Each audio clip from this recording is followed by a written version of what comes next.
Mga ka-sports, napakalaking balita. Binago ng SEA Games organizer ang rules para sa basketball. Ang tanong ngayon mga ka-sports, bawal na daw si Justin Brownlee at Remy Martin o mas pinadali pa ang kanilang eligibility? Kung trip mo po ang ganitong content, pa-follow at pa-subscribe na din. Tara, himayin natin. Sa bagong announcement mga ka-sports, ang ipapatupad na ang tinatawag na passport-only eligibility rule. Ibig sabihin, sapat na ang isang player ay may Philippine passport para maging eligible na maglaro para sa SEA Games. Hindi na kailangan ng iba pang komplikadong requirements kagaya ng matagal na proseso ng naturalization clearance o club release under FIBA rules. Ang dating policy mga ka-sports ay medyo mas stricto at minsan nakakapigil sa pagpasok ng ibang foreign players. Pero ngayon malinaw, kung may passport ka, aba, pwede kang i-consider. Alam naman natin si Justin Brownlee ay isa ng naturalized Filipino citizen at may valid Philippine passport. Ang concern noon, baka mahigpitan pa ang eligibility niya sa SEA Games.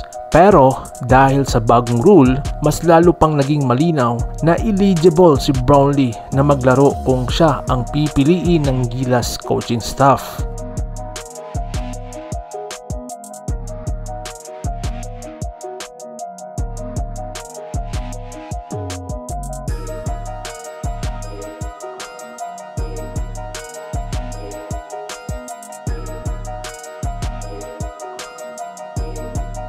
Habang sa ibang balita, si Remy Martin, ang dating Arizona State at Kansas standout, ay isa ring Phil-Am na may Philippine passport. Noong una, may agam-agam kung papayagan siyang makalaro dahil nga daw sa mga dating requirements ng SEA Games. Pero sa bagong rule, wala na itong sagabal. Basta't may passport siya, edi pasok siya sa eligibility. Ang challenge na lang ngayon mga ka-sports ang availability niya at kung isasama siya sa final roster ng Gilas para sa SEA Games.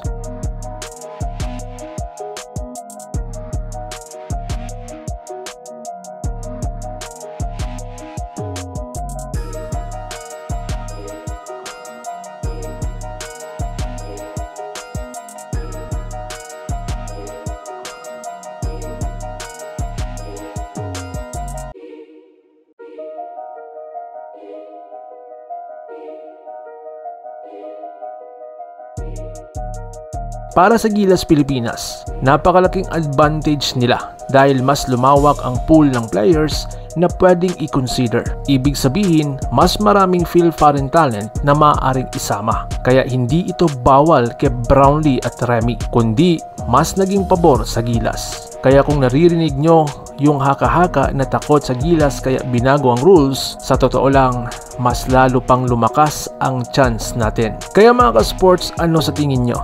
Dapat bang isama agad sina Brownlee at Remy Martin sa lineup ng Gilas para sa SEA Games? O mas dapat bigyan ng pagkakataon ang mga batang players tulad ni KQ, Kai Soto o Dwight Ramos? Comment na sa baba at huwag kalimutang mag-like at mag-subscribe para updated sa lahat ng Gilas updates. So paano? Ingat po kayo. Brownlee finds a lane and a bucket. And it's Brownlee up against Kurups in this duel. Backing down on Rodions and Brownlee gets...